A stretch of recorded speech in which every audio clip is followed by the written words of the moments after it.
A day of pain, sorrow, and heavy hearts as Ghana bids farewell in a solemn state funeral to 8 fallen patriots who died in service to the nation.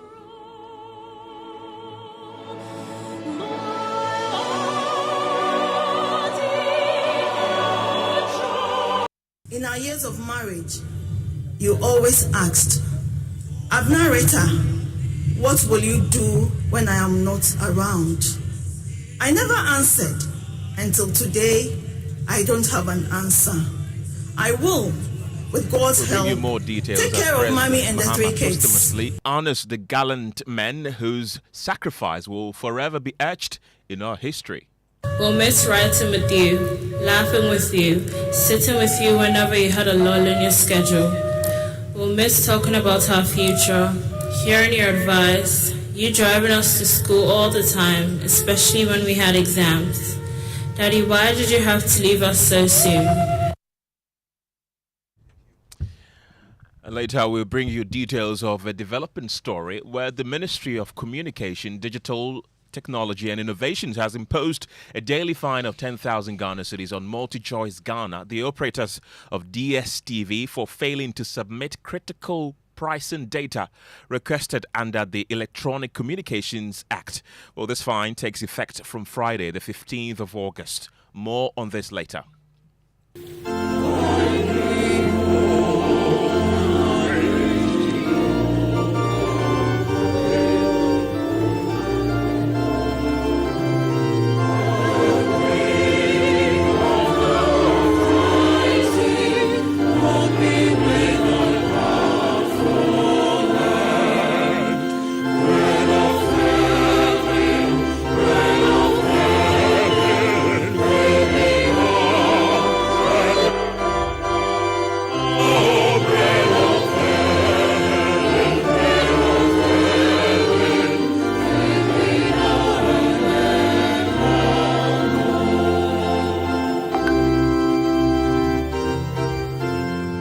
It's been a day of deep grief and solemn reflection at the Independence Square here in the capital as the nation bids a final farewell to the 8 victims of the Adansia Krofrom helicopter crash. The tragedy claimed the lives of 8 patriots, and they are Defense Minister Dr. Edward Omane Boamah, Environment Minister Dr. Ibrahim Murtala Mohammed, Acting Deputy National Security Coordinator Alhaji Muniru Mohammed. We also have NDC's Vice Chairman Samuel Sapon, NDC's 2024 Parliamentary Candidate for Obuasi East Samuel Abuaji, and 3 gallant crew members.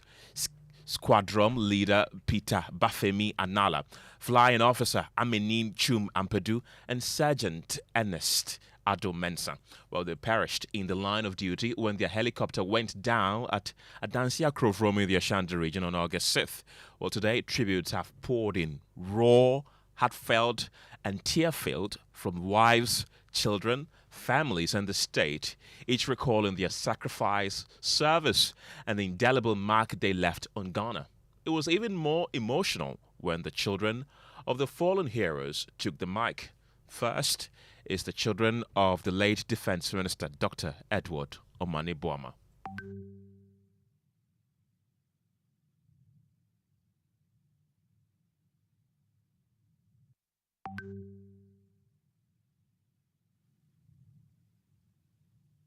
Bringing the sound of that particular tribute by the children of Dr. Edward Omane Boamah pretty shortly. He's the former defense minister of the Republic of Ghana who perished alongside 7 others in the helicopter crash in Adansi.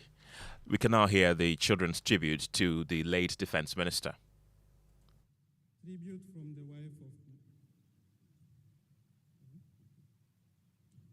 from the wife of Dr. Ibrahim Murtala Mohammed.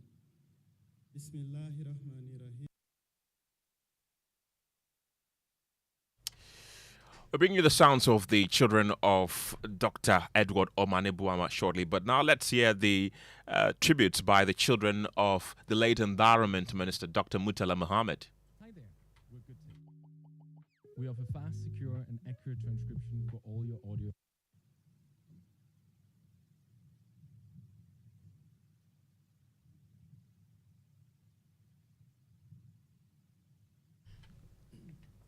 We bring you those sounds pretty shortly. Our technicians are working on them to bring us all the sounds of the tributes by the children of the fallen heroes. And as I've been telling you, it's been a day of deep grief and solemn reflection at the Independence Square here in the capital. And of course, my colleague, who's a presidential affairs correspondent, Maxwell Agbagba, witnessed it all. And when Maxwell came back, he told me that he's the hardest guy in Ghana, but he still shed a tear or two, as we all did.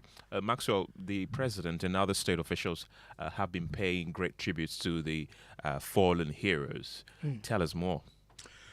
Well, the president acknowledged the unimaginable grief the country was experiencing, and he announced some interventions that the state has put in place to alleviate the pain and suffering, of the family members. In his speech, President Mahama talked about the establishment of a fund, a children's support fund that will take care of the education of the children of the victims. It would also take care of the health of their healthcare. It would also take care of their shelter, clothing, and then many others. He announced that Stanbic Bank has provided 500,000 cedis towards that fund. What we can do together as a nation is make sure that the lives of those who remain, specifically the children of our 8 brothers, do not become the collateral damage of this tragedy. Grief can sometimes leave us feeling helpless and disempowered. But we're far from that. So it is with all this in mind that I would like today to announce the government's decisions to honor the service of these individuals and secure the futures of those they left behind. I humbly request the spirit of compassion that is the hallmark of our nation for these bereaved families. Promotions in our armed forces are never given lightly, and posthumous promotions are the highest mark of respect for duty performed even unto death. Accordingly, I have approved the following. Squadron Leader Peter Bafemi Anala is promoted to the rank of Wing Commander. Flying Officer Manan Chum Ampedu is promoted to the rank of Flight Lieutenant. Sergeant Ernest Adomensa is promoted to the rank of Flight Sergeant. These are not just symbolic gestures. They represent the rightful place these officers have earned in our Republic's roll of honor, and the benefits due to their families will be reflected in these new ranks. The Chief of the Defense Staff will oversee the ceremonial presentation of the posthumous promotion insignias to their families. Our other colleagues who were civilians will be posthumously recognized at the next National Honors Ceremony. The next decision that the government has made is for the creation of a Children's Support Fund for the children of the victims of the 6th August helicopter crash. The purpose of this fund is clear. It is to ensure that the children left behind will never be deprived of the opportunities, the care, and the security that their parents worked so hard to provide for them. We Ghanaians live in a culture that upholds collective responsibility, especially where community and family are concerned. Think about it. How often do we meet one another and ask about their child, and in so doing, claim that child as ours? It is common to hear us say, "How is my daughter?" There is President John Dramani Mahama there at the Black Star Square earlier today. Maxwell, you've also been speaking to Sam Moniz. You spoke to Ben Dochimalo, who works with the United Nations and was an appointee of President John Dramani Mahama during his first tenure. What did he say? Well, in recent times, we've been talking a lot about the sacrifices that public servants have to make, appointees, government appointees, and all of that. So I've been asking him that for him, what kind of sacrifices, did he make? And he talked to me about how sometimes quality time, even with your children, is taken away from you as you try to serve the country diligently. And he's been talking about some of the lessons that we can draw from the lives of the 8 gallant men. Perished in the cause of national duty. They died serving Ghana. They died seeking to make things better for Ghanaians.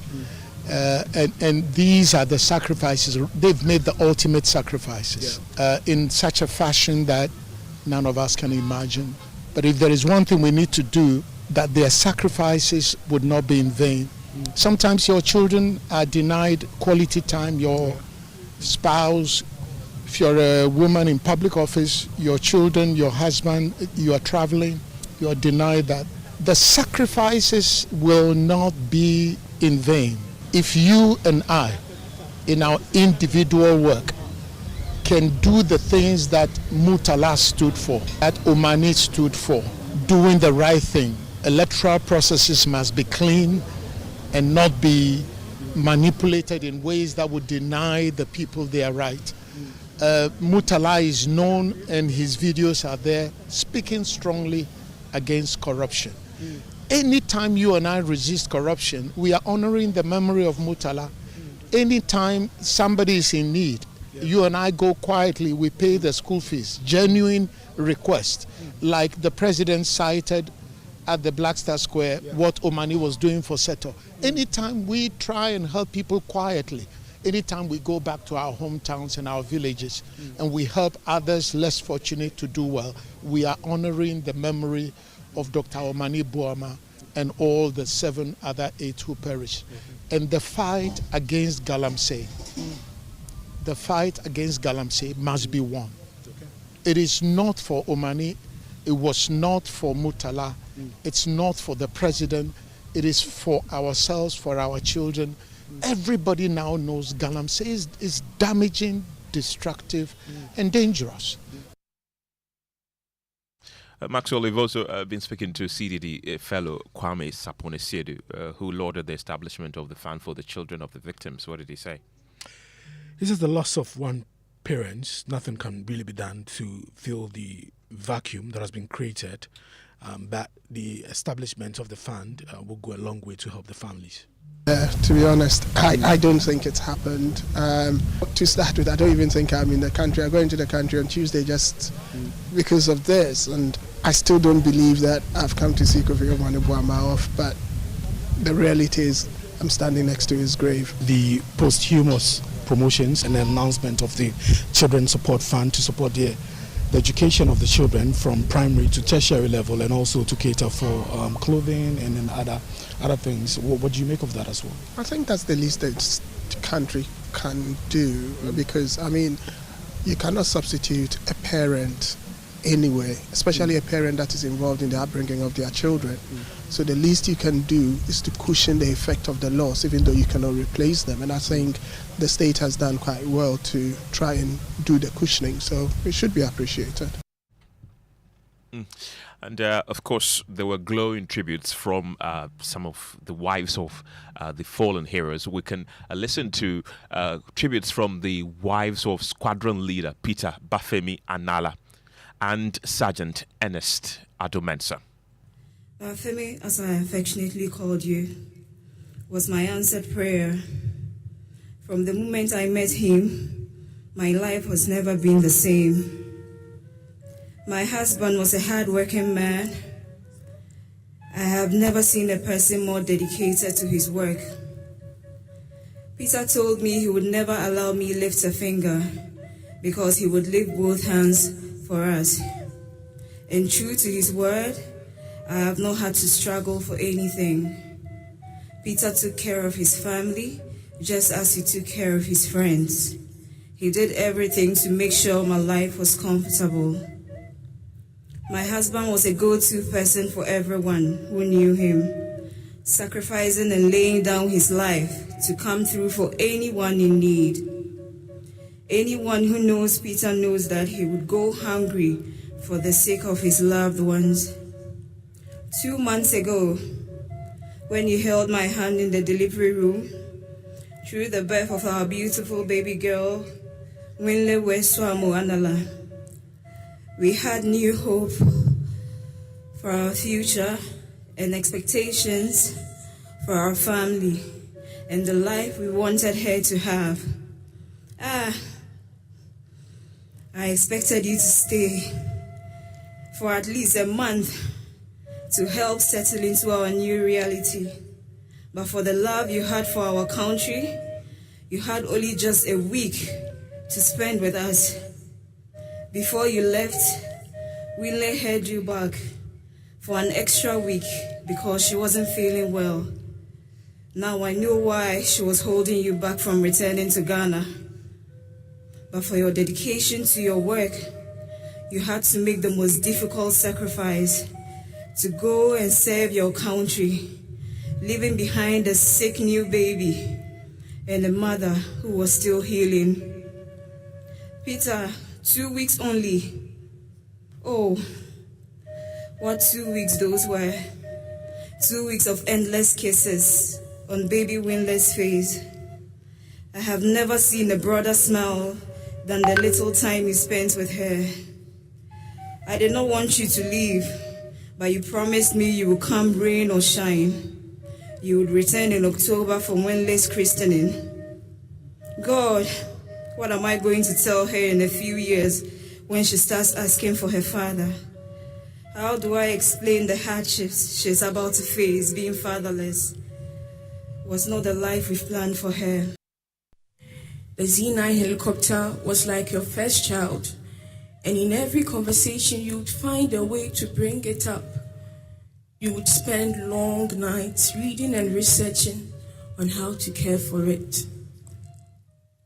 Amusingly, I suggested we get married on your birthday, 5th July, so you our anniversary.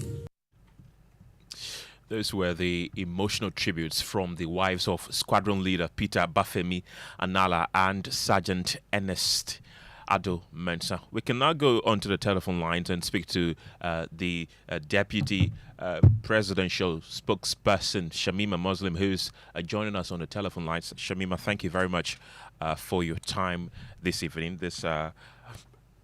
in these trying times. And we understand, first of all, that government has called on American investigators to help with investigations. Can we get any update on that and how are investigations progressing? Well, evening, thank you for the call. I think for us, we are still trying to recover from the profundity of what has just happened today. And if you would bear with us, today is not the time to speak about updates on investigations. Safe to say that the President of the Republic is fully committed to getting to the bottom of what happened. There are questions that we all have, that he also has, and to that extent, he has communicated that he would ensure an independent inquiry and investigations into the tragedy, so we can all have a semblance of closure.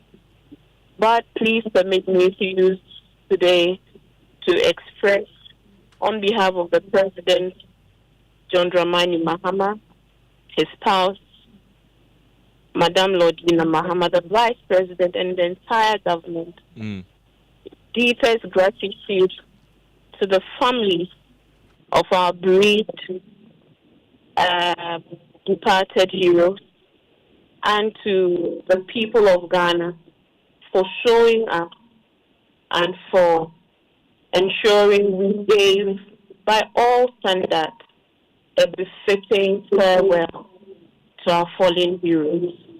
Today was solemn, it was orderly, it was profoundly emotional. And just as you've played, as we all sat there and empathized, many were moved to tears, not only for Mm. Right. It is a sad deed indeed. A sad deed. A sad day indeed. I'm very emotional. I'm lost for words, Shamima. But we saw President Mahama announce the launch of a fund to help the children of the fallen heroes. How can the public contribute to that?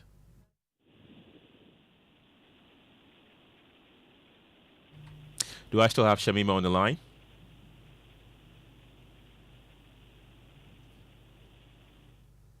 We have unfortunately lost Shamima Muslim, who's the deputy government spokesperson there. But we can also listen to some tributes from the children of the fallen heroes. First, let's listen to tributes from the children of the late Defense Minister, Dr. Edward Omani Boama.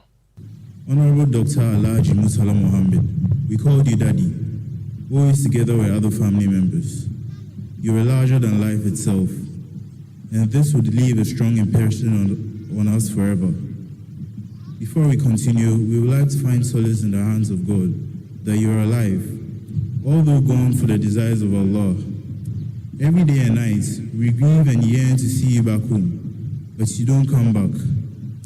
Your legacy extends far beyond the halls of Parliament.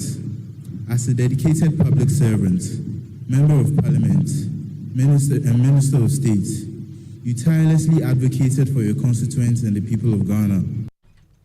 Those were some tributes by the children of the late Defense Minister, Dr. Edward Omani Boama. We have Shamima back on the line. Shamima was asking that during the day, President John Dramani Mahama formally announced the establishment of a fund for the children of our 8 fallen heroes. And I was asking, how can the public contribute to this fund? Right, so the announcement, as we all know, was made today. The full details will be communicated on how the fund would be administered. And I'm very sure that the public would have the opportunity to support that fund from their heart.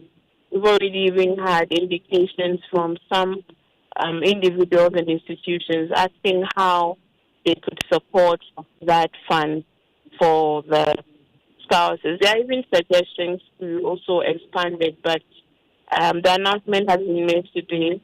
The details will be clearly communicated. But for now, the government, the funeral planning committee is deeply, deeply appreciative to the people of Ghana for the love and support and the prayers that they have shown in ensuring that we give a befitting farewell to our fallen heroes. And are there any long-term memorial plans, scholarships, or national recognitions in place for these gallant heroes? As you heard also today, the president announced promotions for all the serving officers who lost their lives in line of duty, as should be the case.